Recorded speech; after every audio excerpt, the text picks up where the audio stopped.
Welcome to শুভমস garden.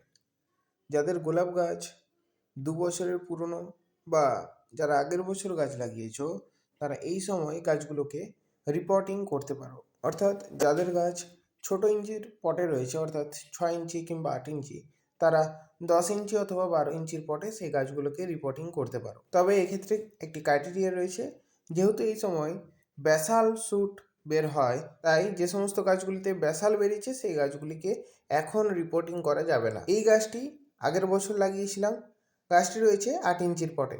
এই বছর গাছটিতে প্রায় 12 থেকে 15টি ফুল ছিল, কিন্তু পরের বছরই এই গাছটির থেকেই প্রায় 30 থেকে 35টা ফুল নেওয়া পসিবল। তাই আমি গাছটিকে এখন 12 ইঞ্চির টবে ফাইনাল পটিং করব। যেহেতু ফাইনাল পটিং, তাই ড্রেনেজ সিস্টেম ঠিকঠাক রাখতে হবে। যেহেতু এই সময় রিপোর্টিং করে দিচ্ছি, তাই এই বছর আর এর রুট কাটাই ছাঁটাই করবো না, শুধুমাত্র সেপ্টেম্বর মাসে মালচিং করব।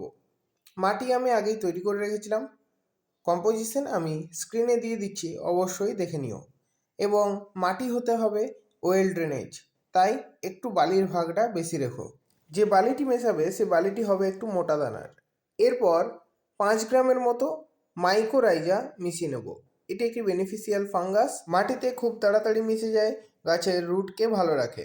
এর সাথে ট্রাইকোডার্মা ভিরিডি যে পাউডার পাওয়া যায়, সেই পাউডারও মিক্সড করতে পারো। যারা প্রথমবার গাছ লাগানোর সময় বার্ড ইউনিয়নের নিচ অবধি মাটি দিয়ে ভরাট করনি, তারা গাছগুলোকে একটু নিচ দিকে করে বসাবে।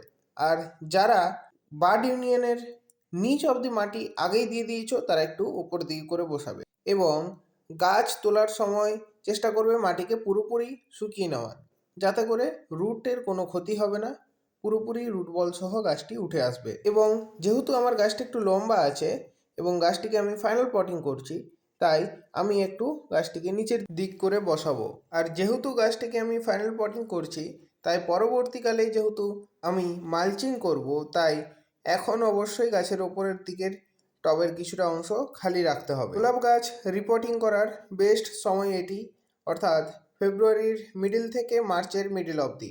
এরপরে গ্রীষ্মের তাপ বেড়ে যায়, যার কারণে আর রিপোর্টিং করা পসিবল হয় না। গাছকে রিপোর্টিং করার পর অবশ্যই জল দিতে হবে এবং 15 দিন পর্যন্ত কোনো কেমিক্যাল খাবার দেওয়া যাবে না, যেহেতু মাইক্রোরাইজা ব্যবহার করেছি। এবং এখন থেকে গাছগুলোকে সেমি সেটে রাখতে হবে, যাতে পুরোপুরি রোদ না পায়, এবং দিনে 3 বেলা জল দিতে হবে। গোলাপ গাছের রুট ট্রিটমেন্টের লিস্ট আমি পোস্ট করে দিয়েছি, সেখান থেকে দেখে নিও। গোলাপ গাছের আরও ভিডিওর জন্য চ্যানেলটিকে সাবস্ক্রাইব করে রেখো। ধন্যবাদ।